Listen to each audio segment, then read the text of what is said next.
연합한 자도 되리라. 아멘.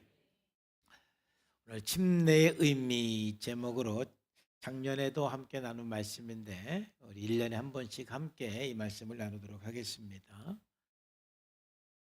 작년에 침례받은 분들 보니까 작년에는 이제 이주희 자매, 박서인 자매, 또 박지영 자매, 유효선 자매, 또 제시카 학생, 현재 김가연, 박재현, 박정배인 이렇게 작년에 받았어요. 또 올해도 이제 이재훈 집사님. 이재훈 집사님은 집사님인데 왜 침례를 받느냐? 안 받아도 되는데 저한테 와서 아무래도 내가 침례 받은 곳이 좀 이단이었던 것 같아요. 항상 마음이 찝찝해요. 어떻게 했으면 좋겠냐고 그래서 그러면 다시 받아라. 왜냐하면 예전에 그 초대교회 당시에도 그때 워낙 핍박이 심하다 보니까 배교하는 일들이 참 많았는데 가끔은 사역자 중에도 배교를 했어요. 그러면은 내가 이제 침례를 받았는데 나를 침례를 준 사역자가 배교를 한 거야. 그랬을 때 이제 그런 분들이 혼돈스러운 거예요. 그럼 내 침례가 유효한 건가? 이게 무용한 건가? 그래서 이제 그런 분들 그 문제 때문에 많이 이렇게 갈등도 했었는데 그래서 그런 분들은 다시 침례받은 케이스가 많거든요. 그래서 하시라고.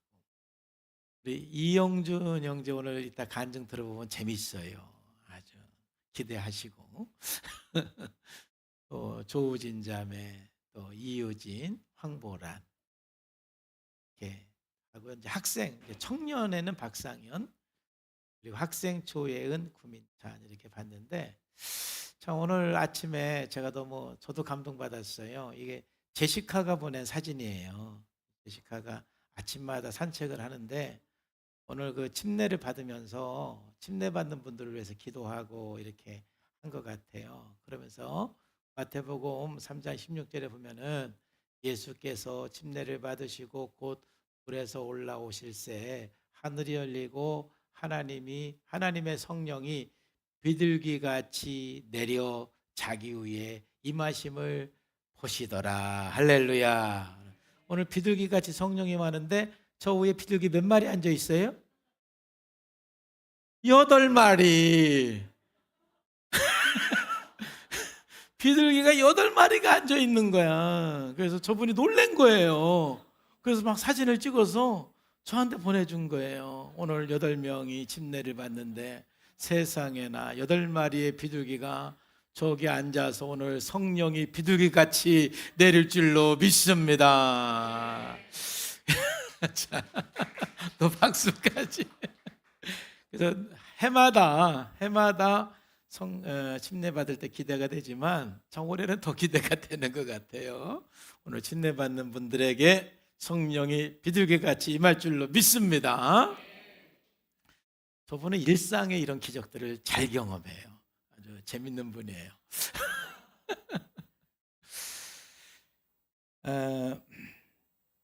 자, 우리가 교회 의식에서는 이 침례와 이 주의 만찬이 있는데 보통 이 교회 의식, 침례와 주의 만찬은 행동화된 말씀이다 이렇게 표현을 해요. 한번 따라할까요? 행동화된 말씀.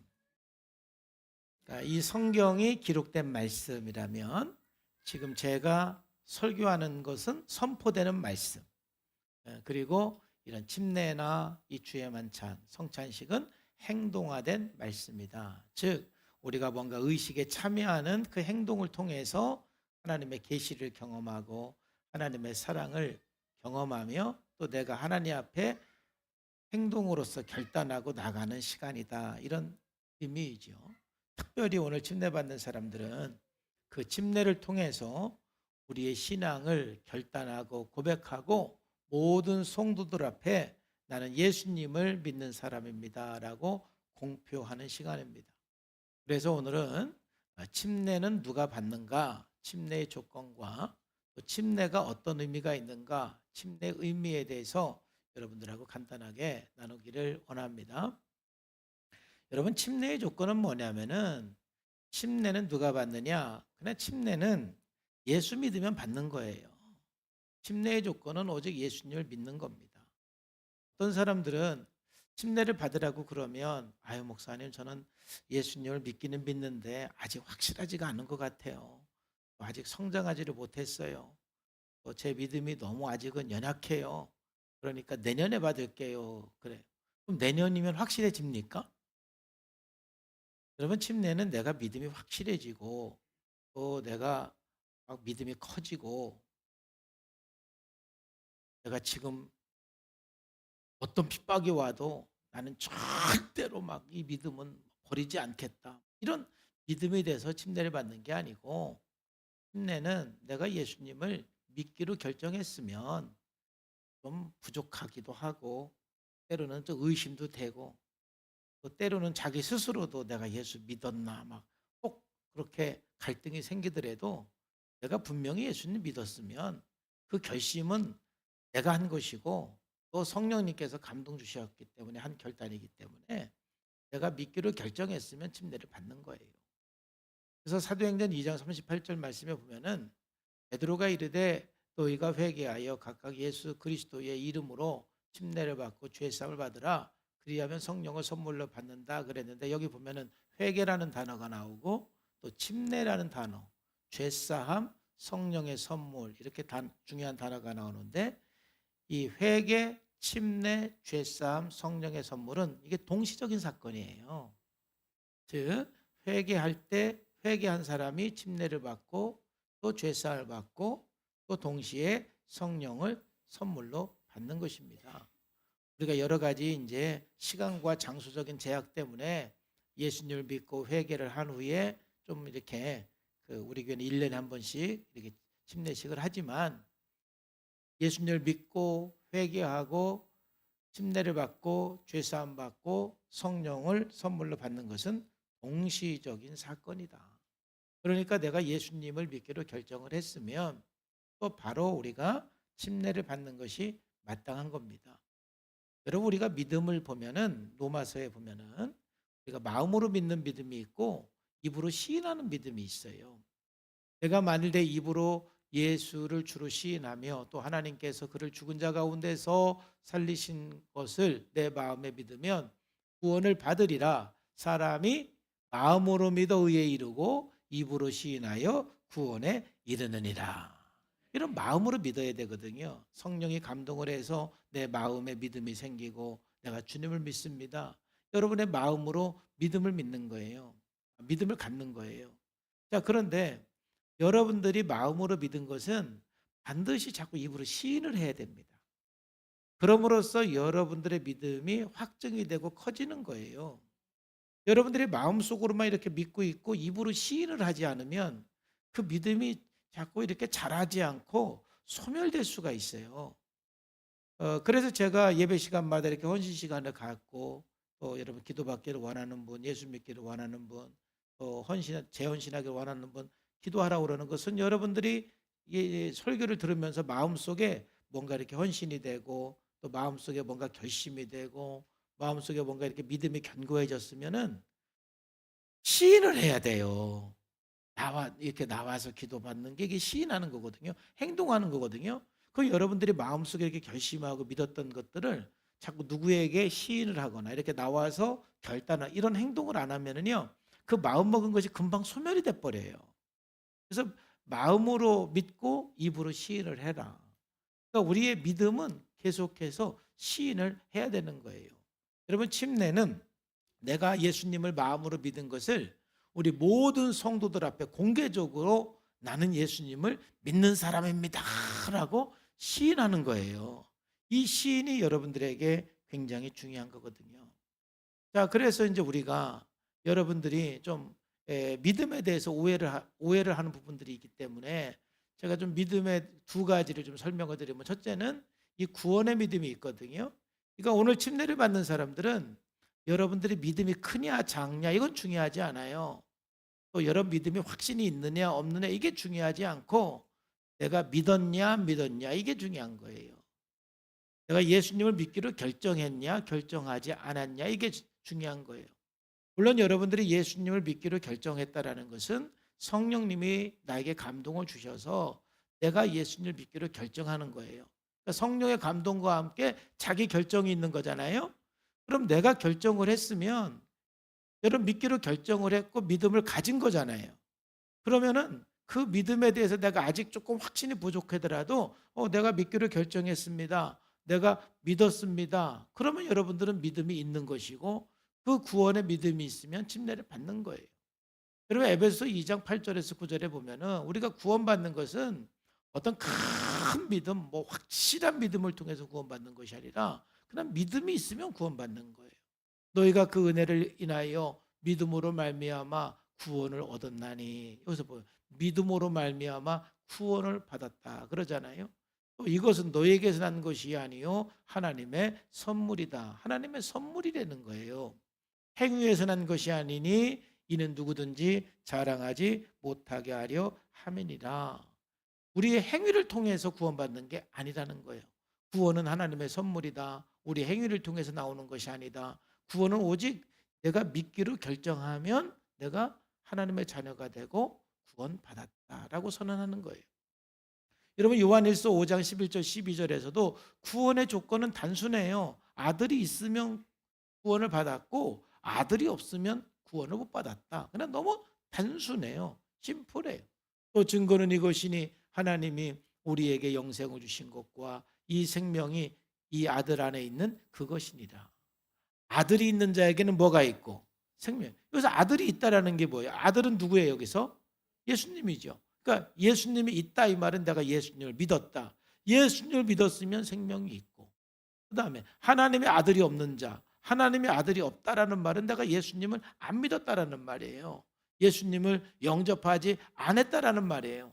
그러니까 하나님의 아들이 없는 자에게는 생명이 없다. 예수를 안 믿었으면 생명이 없다. 아들이 있으면 생명이 있고 예수님을 믿었으면 생명이 있고 예수님을 안 믿었으면 생명이 없다라는 거예요. 다른 조건이 없어요. 여러분들이 하나님의 자녀가 되고 구원받는 것은 예수님을 믿으면 그 한 가지로서 여러분들이 구원받는 거예요. 그러면 여러분들이 예수님을 믿음으로 구원받았다라는 것이 이게 여러분들의 믿음만으로 구원받는 게 아니에요. 사실은 네 가지의 원인에 의해서 우리가 구원받는 거예요. 여러분 뭔가 원인이 있어야 결과가 있는 거잖아요. 여러분 구원이라는 결과는 우리가 만들 수 있는 원인은 하나밖에 없어요. 바로 수단적인 원인이라고 그러는데 그건 믿는 거예요. 구원의 결과를 위해서 내가 만들 수 있는 원인은 하나, 믿음이고 사실 이 구원이라는 결과가 나오기 위해서 하나님께서 세 가지의 원인을 이미 제공해 주신 거예요. 그리고 우리가 구원받는 것은 이 네 가지의 원인 때문에 구원받는 거예요. 거기에서 우리가 할 수 있는 원인은 만들 수 있는 원인은 수단적 원인밖에 없거든요. 자, 근원적인 원인이 있는데 근원적인 원인은 뭐냐면 긍휼의 하나님, 즉 하나님께서 우리를 긍휼히 여겨 주셔서 만세 전부터 여러분들을 구원하기로 선택해 주셨습니다. 예정해 주셨어요. 여기서는 아멘 해야 돼요. 만세 전부터 하나님께서 여러분들을 긍휼히 여겨 주셔서 구원하기로 작정해 주셨습니다. 이게 구원의 첫 번째 원인이에요. 이 원인이 있기 때문에 구원이 있는 것이지 이 원인이 없으면 구원이 없는 거예요. 하나님은 저와 여러분들을 구원하기 위해서 만세 전부터 여러분들을 선택하시고 예정하시고 구원하기로 작정하시고 구원하기로 결정하셨기 때문에 하나님의 이 근원적인 원인이 있기 때문에 구원이라는 결과가 주어지는 것이지 이 원인이 없으면 구원은 시작도 안 되는 거예요. 두 번째 원인은 뭐냐면은 바로 예수님께서 이제 하나님께서 작정하시고 뜻을 세우신 거에 대해서 그대로 의식을 행동하신, 그래서 이거를 형식적인 원인이라고 그러는데 예수님께서 우리의 모든 죄와 저주를 보상해 준 사건. 즉 여러분들이 아는 예수님께서 나의 죄와 저주를 위해서 십자가에 죽으시고 부활하신 이 사건, 이거 갖다가 형식적인 원인인데 이 원인이 있기 때문에 구원이라는 결과가 있는 거예요. 이 예수님께서 이 원인을 만들어주지 않았으면은 구원이라는 결과는 있을 수가 없는 거예요. 그리고 세 번째 만드는 원인은 뭐냐면은 바로 아무리 하나님께서 우리를 선택하시고 작정하시고 예수님께서 십자가에 죽으시고 부활했다 할지라도 그게 전해져서 내가 믿어지는 그러한 적용되는 것이 없다라면 나에게는 상관이 없는 거잖아요.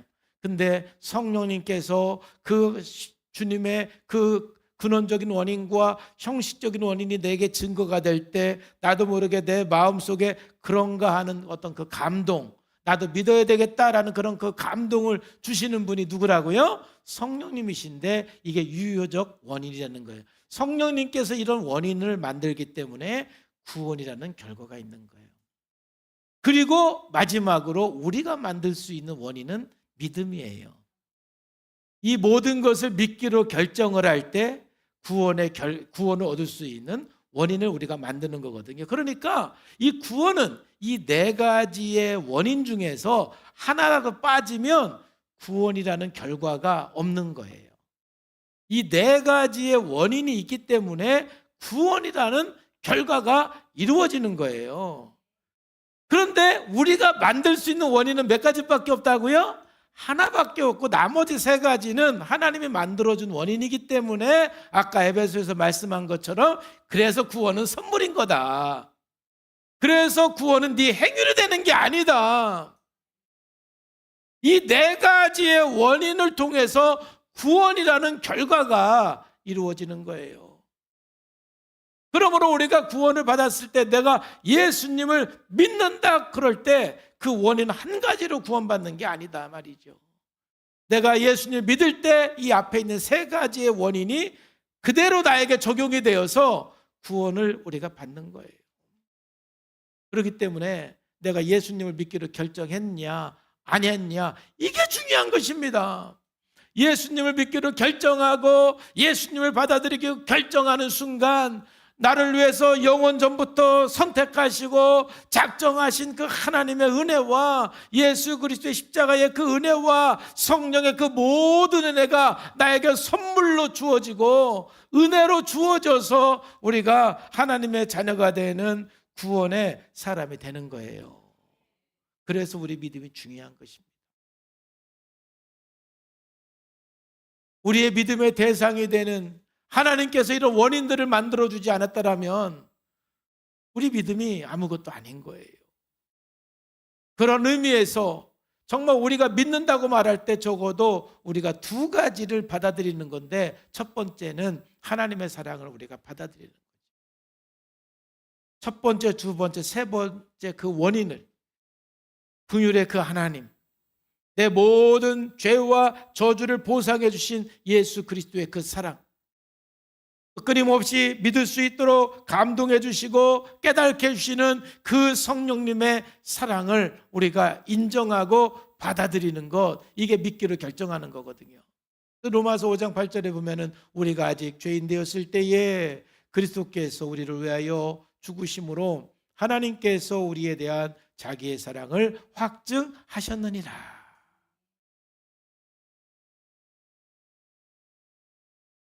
하나님의 이 사랑, 그리고 예수님의 이 사랑, 이게 첫 번째, 두 번째 원인을 여기서 말씀하는 거예요. 그 사랑을 믿음으로 우리가 받아들임으로써 우리가 구원받는 거예요. 하나님의 사랑을 우리가 경험하고 받아들이는 것은 믿음으로 시작이 되는 것입니다.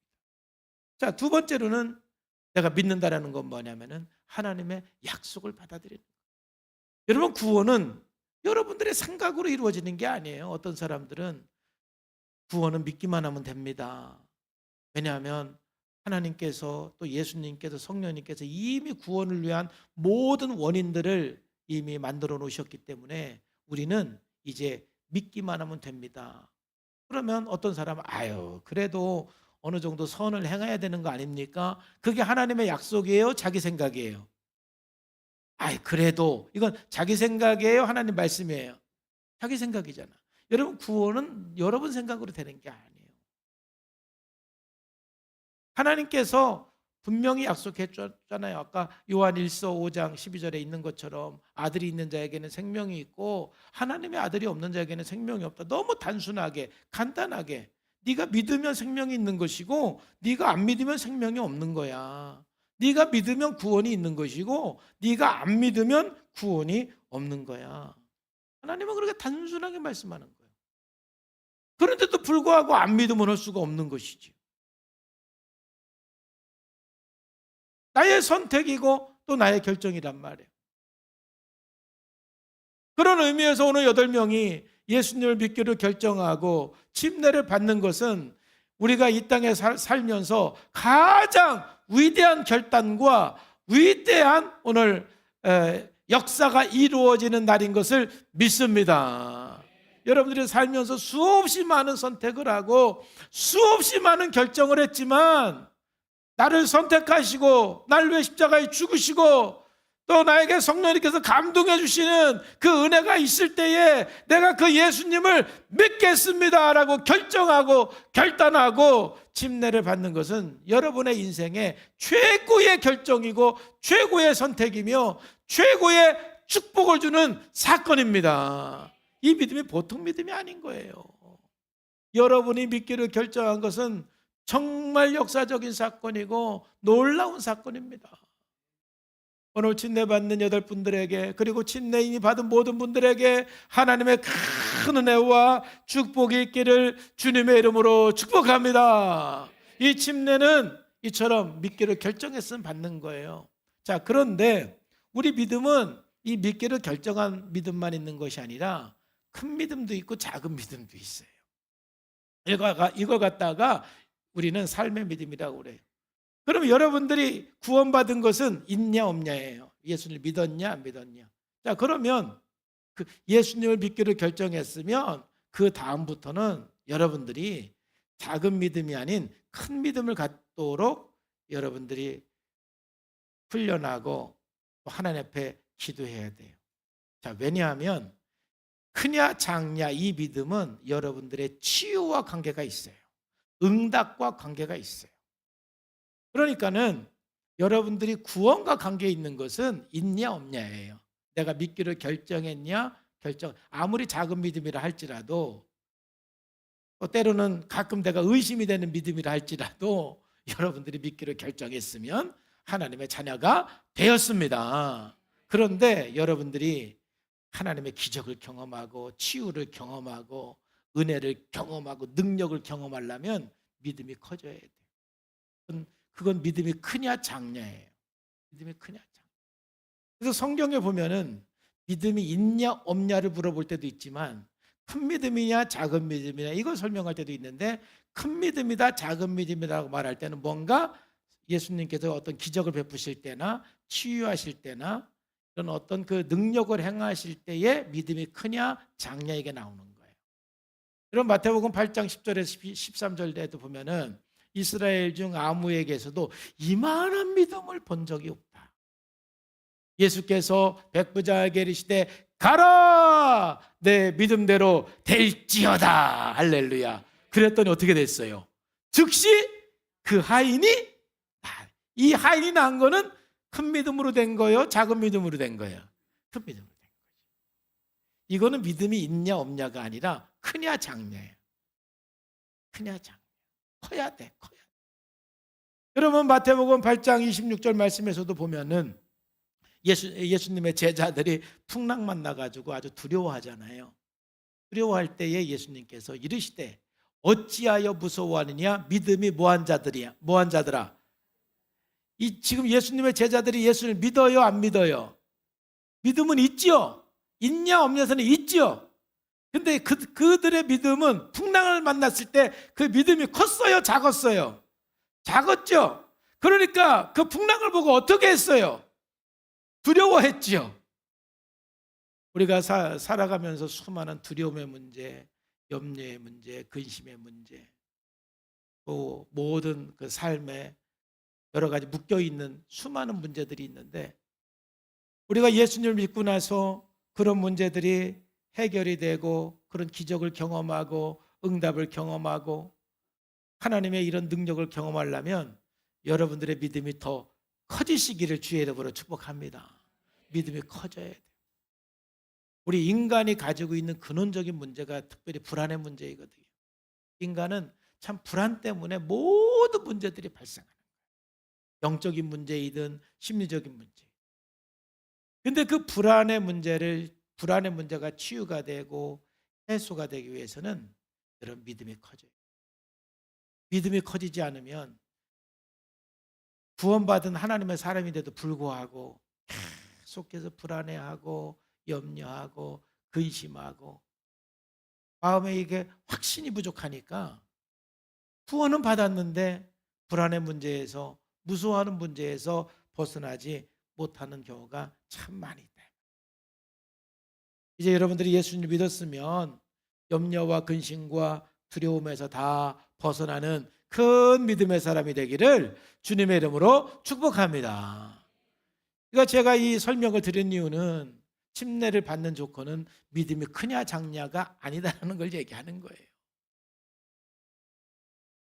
침례를 받는 사람은 믿음이 있냐 없냐지 크냐 작냐는 침례를 받은 이후에요. 침례를 받은 다음에 이제 큰 믿음을 향해서 나가야지. 그래서 침례를 받기 전부터 목사님 아직 저는 믿음이 크질 못해갖고 침례를 못 받겠어. 그럼 평생 못 받는다니까. 그러면 여러분들 어떻게 믿음이 커질 수 있을까요? 믿음이 커질 수 있는 방법도 너무 간단해요. 성경은 참 우리들에게 간단하게 말씀해서 참 좋아요. 우리가 믿음이 커질 수 있는 방법은 뭐냐면은 로마서 10장 17절에 답이 있어요. 그러므로 믿음은 어디에서 납니까? 들음에서. 들음은 그리스도의 말씀으로 말미암는다 그랬거든요. 그러니까 믿음은 들음에서 나요. 그러니까 여러분들이 뭘 듣고 사느냐가 참 중요한데 코로나 팬데믹 이후에 참 우리나라의 학생들이나 어른들이나 가장 부정적인 영향 중에 하나는 너무 그 핸드폰 중독, 유튜브 중독에 너무 많이 빠져 있는 거예요. 저희가 만나는 분들 중에 뭐 학생이나 어른이나 다 그냥 24시간 그 틈만 나면 그냥 시간만 나면 그냥 유튜브로만 살아가는 분들이 너무 많은 거예요. 그래가지고는 믿음이 안 커져요. 맨날 TV 앞에 앉아 있고 유튜브나 보고 앉아 있고 그러면 절대 믿음이 커지지를 않아요. 어떻게 해야 믿음이 커집니까? 말씀을 들어야 믿음이 커져요. 설교 말씀을 듣고 성경을 읽고 묵상하고 자꾸 말씀을 들어야 믿음이 커져요. 여러분 불안장애 이제 가장 큰 고통 중에 하나가 이제 공황장애잖아요. 그러니까 공황장애나 모든 그 인간의 그 근원적인 문제들은 믿음의 체계가 깨어져서 오는 거예요. 불신 때문에 불안해고 그것 때문에 인간의 모든 문제들이 발생한다고 해도 과언이 아니에요. 근데 이제 제가 많은 공황장애 그 어려움을 당하는 분들을 만났지만 정말 좀 심한 사람을 만난 적이 있었는데 심하니까는 자기가 막 이렇게 늘 이러다가 내가 죽겠다라는 자꾸 생각이 들으니까 아주 제가 하라는 대로 말을 정말 잘 들어요. 그런 분들은. 그래서 그분은 그냥 가만히만 있어도 막 순간 불안한 생각에 사로잡혀 가지고 후에도 막 3번 5번씩 공황장애가 이렇게 오니까 너무 진짜 그것 때문에 또 불안하고 고통스러운 거예요. 그래서 이 원리를 가지고 공황장애는 불안장애는 믿음의 체계가 깨어져서 오는 것이기 때문에 하나님이 함께한다라는 분명한 믿음, 내가 하나님의 사람이라는 분명한 믿음, 하나님께서 시켜줄 분명한 믿음을 갖고 살아야 되는데 그 믿음은 들음에서 나온다. 그러면은 그 장애가 오지 않으려면, 불안이 오지 않으려면은 보니까 24시간 들어야 된다. 당신은 24시간. 그러니까 뭔가 막 생각이 없이 일할 때 빼고는 무조건 말씀을 읽고 들어라. 그랬더니 그분은 말씀을 읽어도 또 막 딴 생각이 들어온대. 그럼 읽지 말고 들어라. 요즘에 이렇게 들려주는 성경 있잖아요. 이렇게 듣는 성경. 듣고 그다음에 내 설교를 들어라. 그랬더니 그분이 자기가 너무 힘들고 살아야 되니까 하루에 5시간씩 제 설교를 듣고 또 묵상하고 성경 읽고 그러니까 이분은요 깨어나서 뭔가 막 이렇게 일하는 시간 빼고는 걸으면서 설교 듣고 걸으면서 말씀 듣고 묵상하고 24시간 그렇게 말씀을 들으니까 한 달 만에 공황장애가 거의 치료가 됐어요. 하루에 막 3번 5번씩 일어나던 공황장애가 한 달 만에 일주일에 한 번 있을까 말까. 그러니까 이제 한 달 지나니까 이제 그러면 그 정도로 들을 필요가 있어요, 없어요? 다른 생활을 못 하잖아요, 그렇게 하면은. 그러니까 이제 한 달 정도 지나서 이제 그분이 이제 거의 하루에 한 번씩 제 설교를 듣고 또 성경 묵상하고 그 말씀 듣고 그러면서 조금 더 이제 더 안심이 되니까 이제는 또 이렇게 일주일에 한 2번 정도만 듣고 그러면서 이제 좀 좋아지니까 약 먹는 걸 깜빡깜빡 잊어버리는 거예요. 그러니까 처음에는 이제 그런 분들이 약 먹는 걸 잊어버리면 굉장히 불안하거든요. 어디 막 갔는데 약을 안 갖고 왔어. 집에 있으면 괜찮은데 어디 이렇게 나왔는데 약이 없는 거야. 깜빡 안 갖고 왔어. 그랬는데도 괜찮은 거예요. 그래서 그러면 자주 깜빡해봐라 한번. 그랬더니 자주 깜빡거려도 이제는 자꾸 말씀을 듣고 묵상하고 기도하고 믿음이 커지니까 막 이제 깜빡해서 약을 안 갖고 와도 안 불안한 거예요. 그러면서 그분이 거의 완치가 됐어요. 할렐루야. 정말 감사한 일이죠. 여러분 믿음은 자꾸 들어야 커지는 거예요.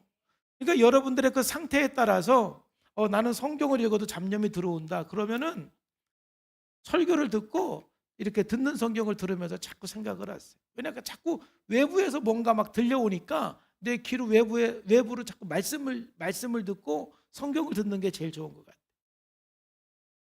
여러분 우리가 이 믿음은 전쟁입니다. 여러분 믿음을 지키고 큰 믿음의 사람이 되기 위해서는 정말 여러분들이 듣는 거 말씀을 듣고 설교를 듣고 묵상하는 거에 여러분들이 전적을 선포하고 그렇게 나가야지 그냥 주일날 이렇게 딱 1시간 정도 말씀을 듣고 일주일 내 말씀을 안 들으면 여러분 믿음이 커질래야 커질 수가 없습니다. 그렇게 해서 커지는 건 이건 기적인데 그런 기적을 제가 본 적이 없어요. 일주일에 한 번 딱 예배 드리고 월요일부터 토요일까지 말씀 안 듣고 살았는데 믿음이 커졌다? 그런 사람 제가 본 적이 없어요. 그런 일은 안 일어나요. 왜? 믿음은 들으면서 나는 거예요.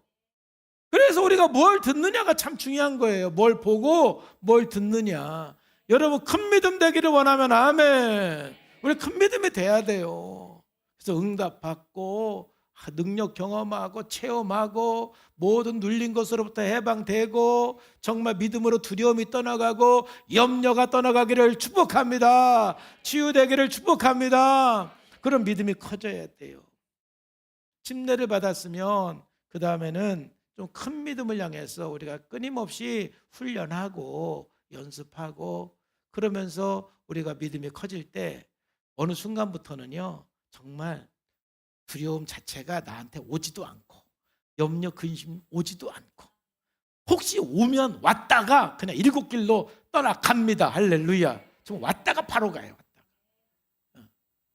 오지도 못하지만 그러니 문제가 발생할 일이 없는 것이죠.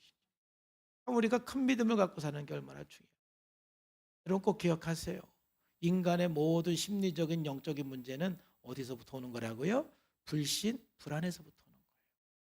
믿음이 회복이 되면 다 치유가 되는 거예요. 큰 믿음을 가질 때 치유될 수 있는 것들이 굉장히 많다. 그런 의미에서 오늘 이제 침례를 받는 분들은 이제 침례를 받으면서 이제 큰 믿음을 향해서 인생을 출발하는 거예요. 지금까지는 내가 조금 이렇게 혼돈스러운 믿음, 좀 의심하는 믿음, 왔다 갔다 하는 믿음을 갖고 살았지만 이제 내가 확실한 믿음을 갖고 살겠습니다. 이게 큰 믿음을 향해서 이제 침례를 받는 분들은 그렇게 가는 거예요. 예수님께서 저와 여러분들에게 늘 말씀합니다. 내 믿음대로 될지어다. 할렐루야. 여러분 믿음대로 되는 거예요. 이제 침례의 그래서 의미를 좀 살펴보면은 여러분 침례 의미는 크게 3가지가 있어요. 첫 번째 의미는 공적 신앙생활. 이제 시인하고 다른 사람 앞에 내 신앙을 드러내는 나는 예수 믿는 사람입니다라는 것을 드러내는 신앙이에요.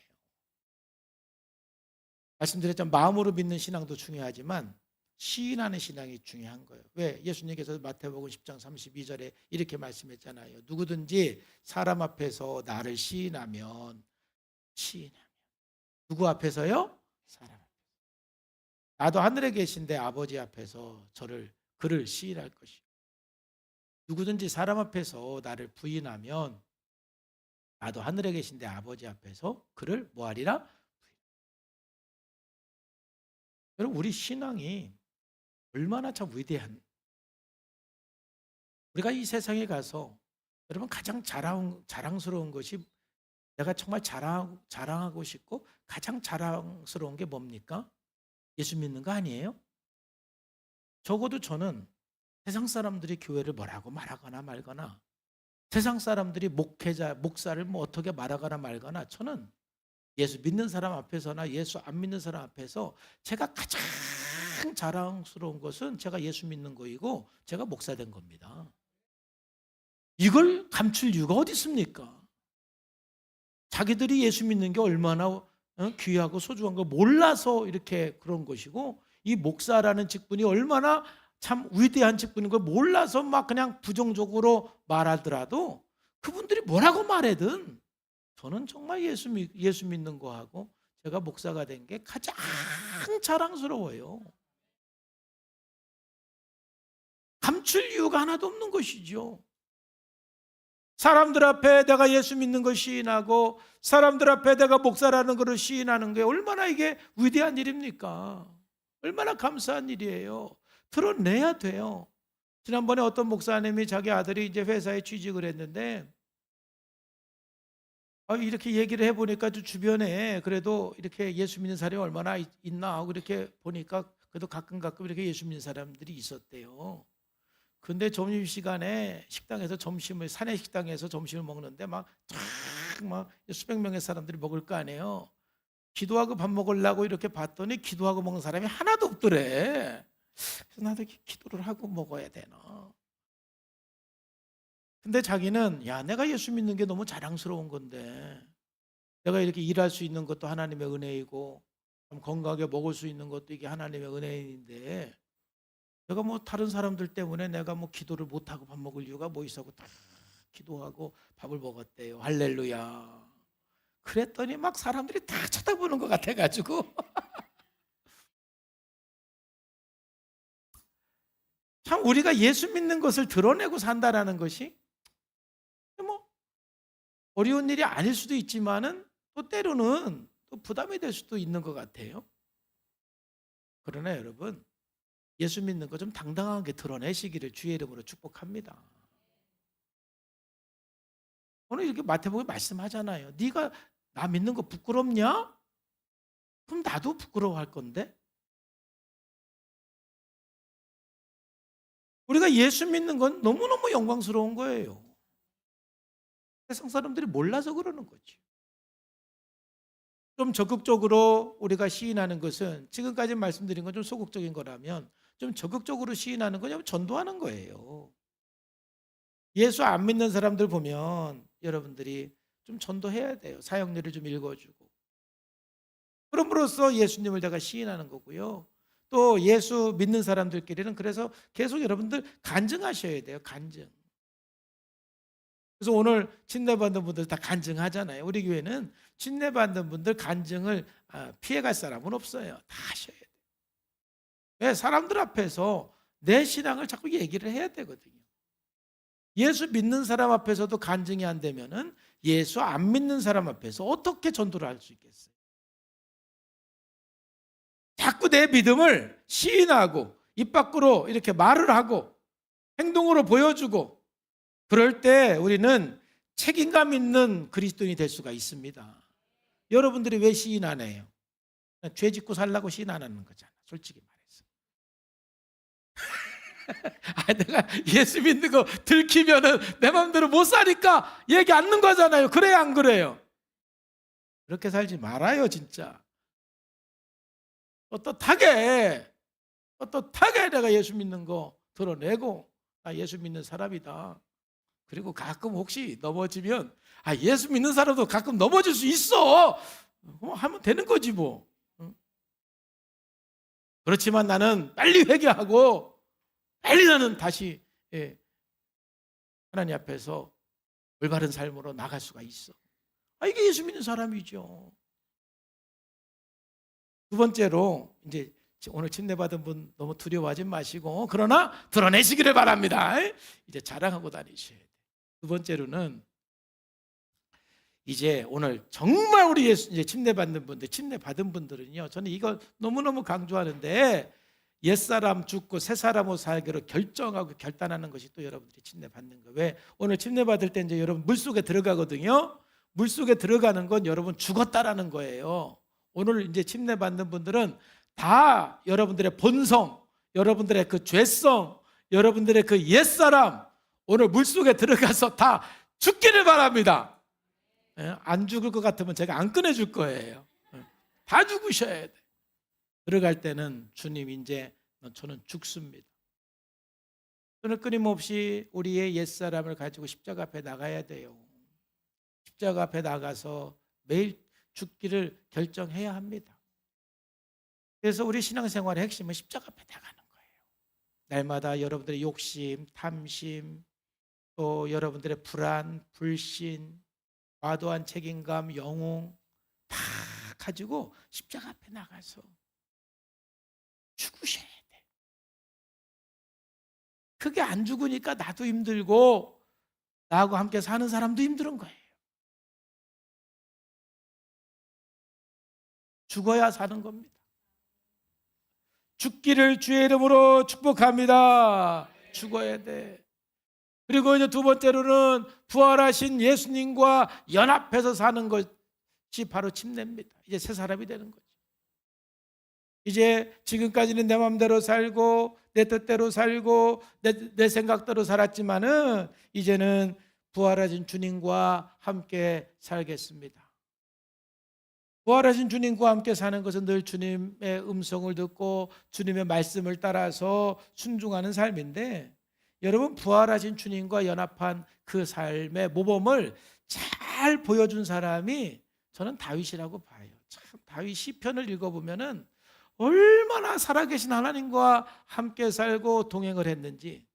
물론 요즘에 우리가 창세기 하면서 그 요셉도 정말 하나님과 함께 살았는데 그 자기가 하나님과 함께 산 거에 대한 성경의 기록이 많지 않은데, 다행히 다윗은 시를 많이 썼기 때문에 본인이 얼마나 하나님과 함께 살았는지 기록이 굉장히 풍부하게 많죠.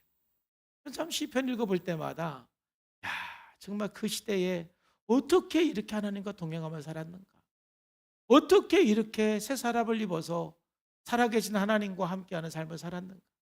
시편을 읽을 때마다 감동이에요. 다윗의 삶에 대해서. 그 중에서도 이 시편 119편이 얼마나 그가 말씀을 사모하고 사랑하면서 말씀을 읊조리면서 살았는지를 보여주는 내용인데, 몇 구절만 보면은 97절에 내가 주의 법을 어찌 그리 사랑하는지요, 내가 그것을 종일 묵상합니다. 너무 사랑해서 종일 묵상한대요. 주의 계명이 항상 나와 함께하므로 그것이 나로 원수보다 지혜롭게 합니다. 내가 주의 증거를 묵상함으로 나의 명철함이 나의 모든 스승보다 승하며 주의 법도를 지킴으로 나의 명철함이 노인보다 승하나이다. 주의 말씀은 내 발의 등이요 내 길의 빛입니다.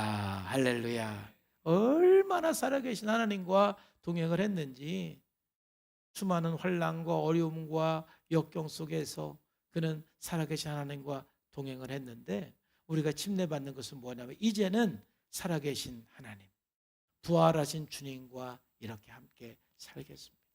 날마다 말씀을 묵상하면서 말씀을 엎지르면서 주님과 함께 살겠습니다. 이 결단. 그래서 침례가 행동화된 말씀인 것은 오늘 침례를 받는 사람뿐만이 아니라 이미 침례를 받고 세례를 받은 분들도 오늘 이런 말씀을 들으면서 내가 침례 받았는데 또 이와 같은 것들을 잊어버리고 살았네. 다시 기억을 해서 정말 여러분들이 공적인 신앙생활, 그리고 옛사람은 죽고 새사람을 입어서 신앙생활하는 그런 삶이 되기를 주님의 이름으로 축복합니다. 그게 우리들에게 복이에요. 마지막으로 또 침례를 받은 것은 뭐냐면은 교회 회원으로서의 의무를 다하기로 결단하는 거예요. 무슨 말이냐면 이제 하나님의 나라를 이루기 위해서는 공동체가 필요합니다. 여러분 혼자 힘으로 하나님의 나라를 확장해 나갈 수는 없는 거예요.